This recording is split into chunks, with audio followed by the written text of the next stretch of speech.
Hey, David, we're here with another episode of Chordplay, and this is the Chords of Vito Bratta. And of course, Vito Bratta played with the band White Lion back in the 80s. And he's one of those guitarists that, pretty much when the 90s crept into the picture, he just disappeared from the picture. He just kind of vanished from the scene. A lot of people have, commented and talked and discussed and wondered, what happened, to Vito Bratta. And such an interesting guitar player, very talented, very intelligent, definitely kind of a master musician because he showed the world, really quickly that he had a very firm grip of chords and chord voicings and inversions and all these interesting, textures and sounds in his music. But then he also had a really melodic and graceful, kind of lead guitar style. And he took a lot of elements, obviously from Eddie Van Halen, but he definitely did everything his own way, where he tapped, and did things that sounded like Eddie, or he played, sus chords and muted power chord, and arpeggio based, riffs that sounded kind of Van Halen-esque. But I guess, in a lot of ways, for me, when I was a kid, I was obsessed with Van Halen. I mean, Eddie Van Halen's the entire reason I started playing guitar. I saw him on MTV, and I was just blown away. I was like, who is the guy with the guitar, running around, jumping around, smiling? I was like, he looked like Superman with a guitar to me when I was like 12, So I became obsessed with him. But then when I discovered Vito, I realized it was okay for me to be that obsessed with Eddie, because here was another guy, from New York that obviously was very, influenced and obsessed with Eddie Van Halen too. So, Vito had this similar kind of sound at times, but then he definitely had his own, kind of bag of tricks, and this lesson's going to reveal, some of those cool ideas.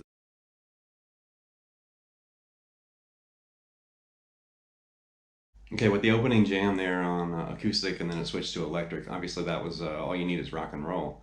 And I always loved that intro part. It had this kind of drunken ballroom kind of sound, and people singing in groups, and then there's this acoustic guitar kind of playing this strummy bluesy progression.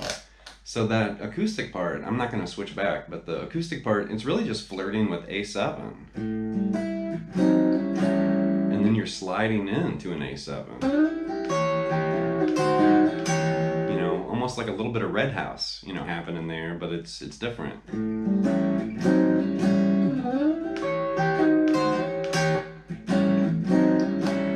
He does this really interesting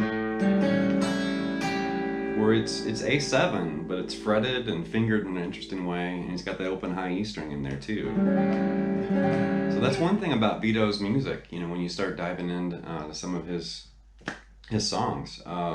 His chord vocabulary and the way he blended chords together. Sometimes your ear might hear it just as like a power chord or, a major chord, but then when you really look at what he's doing, a lot of times he's sneaking all these really cool chords into their music. And there was one right there, just kind of crept in there. It's a familiar sound, but it's a very unusual, fingering. Eventually it moves over to D. Or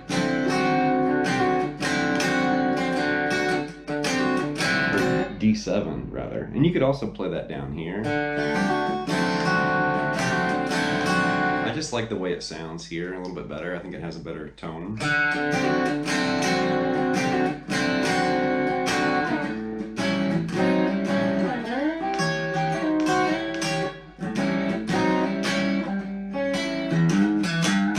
then it moves to E, and he's kind of playing with like an E7, sharp 9, or just I guess an E minor 7, and then there's the 9, and then he reaches back and grabs the root.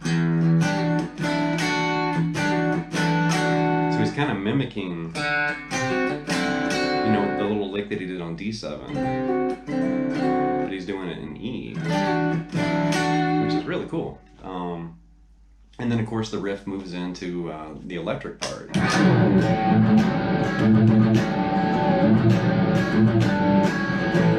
And there he's really just kind of playing between, it's like basically flirting with an A7, and then he kind of raises that up to hit the sus4. It's like an A7 sus4. to A7. Really cool.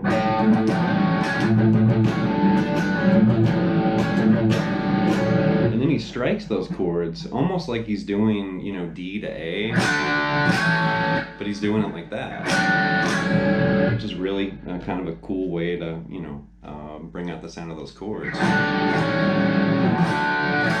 And just using like a different voicing. Really cool. Now, speaking of Vito's, you know, kind of mastery of chords and voicings and inversions and all these mutations of chords, like just take, you know, the outro of Wait. You know, Wait definitely has had, you know, a lot of attention. It's been transcribed. I've seen lots of videos online, you know, breaking Wait and the solo and stuff. But there are some chord moments in Wait that are always overlooked, and it's like, no, there's some cool chords hiding in there. You know, I think a lot of people are just distracted by the guitar solo, because that is a brilliant solo. But like the outro, he's just doing, you know, A major, and then A7, and then a D add 9 over A, and then a D minor add 9 over A. You know, and I definitely love that little progression right there. You know, almost sounds like Zeppelin, you know, to my ears. I love, you know, those chords. It's beautiful.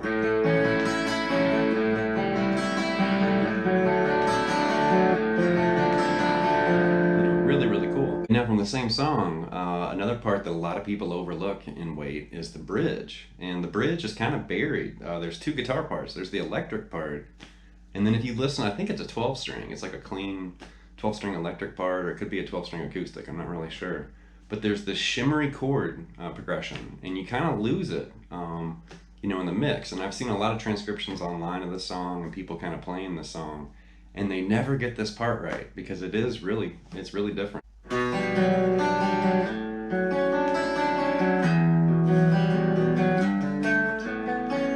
It's a really cool sequence of chords. So there's like a B minor flat 13 to start, and then it moves to an A6 add 11. You know, and if you know me and been watching, you know, Chordplay, I love chords like that. You know, that A6 add 11, so cool. Then an E minor add 9, which we've seen that so many times already in Chordplay. And then a G sus2, and then an A add 9. But it's played, you know, in a very unusual way like that. But such a cool, you know, progression.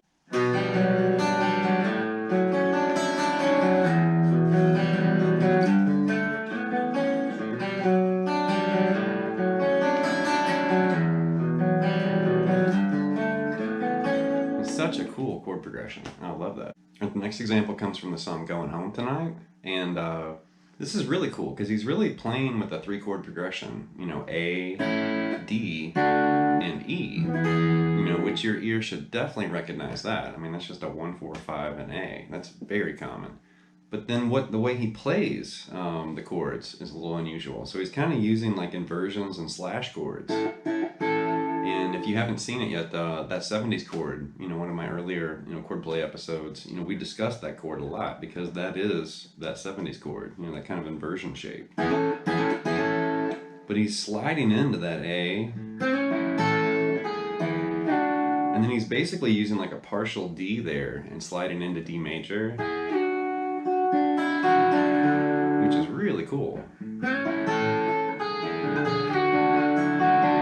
And then he slides kind of into E.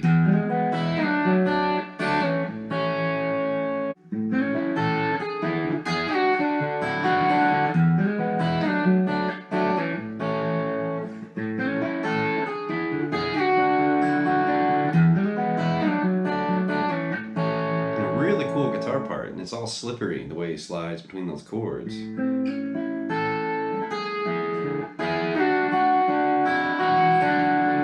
That D add 9 is kind of hiding right there. It's really clever. And then slide into this little bit of E. And then resolving it back to A right there, which is so cool.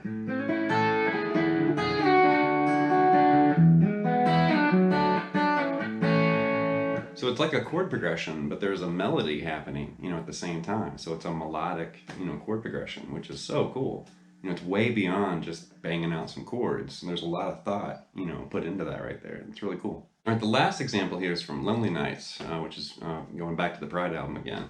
And, you know, speaking of melodic, you know, chord progressions, this is such a clever and cool, you know, guitar part. And I know the first time I heard it, I was like, gosh, I really like that. I want to figure out how to play it. And it took me a little while, you know, to understand what he was doing. But it revolves around E minor. And he's kind of playing with all these shapes and partial, you know, chords. And you'll find a lot of these in Metallica's music for sure.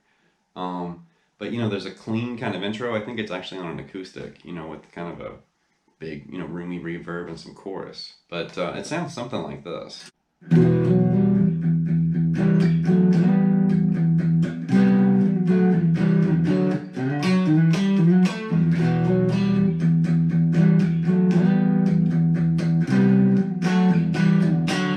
And then he basically does the same thing, you know, but he, you know, cranks up the distortion and uses that as a rock riff, you know, which is really cool.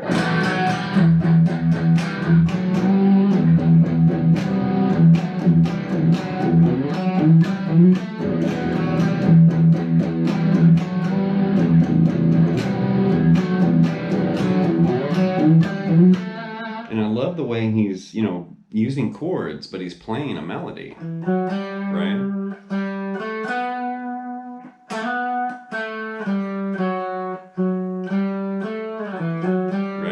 Really clever.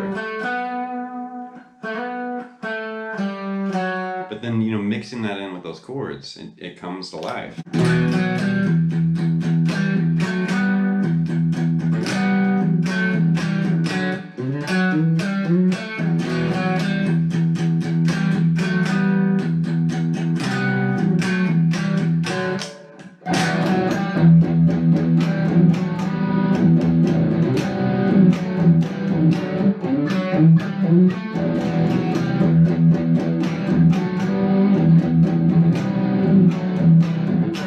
You know, really cool riff, and it's heavy too. It's got this, you know, kind of ballsy punch. I really like that. All right, that's going to wrap up this look at, you know, some chords and ideas from Vito Bratta and White Lion's music. And, you know, I could almost do a second, you know, chord play on this guy because he really does have an in-depth knowledge and ability and interesting, you know, take on chords and progressions and putting his parts together. So he's got a Van Halen influence, but then he almost has that Steve Clark kind of thing, you know, where in the Steve Clark episode I did from Def Leppard, you know, Steve Clark had this magical kind of, you know, arrangement of chords in his songs, and Vito had the same thing going. I mean, it was different, you know, different songs and different chords, but he was very much an architect, you know, in the way he put his progressions and songs together. So leave some feedback and some comments, and please subscribe to Late Night Lessons, and I'll be back with some more 3 for All and chord play and scales and tails very soon. Thank you.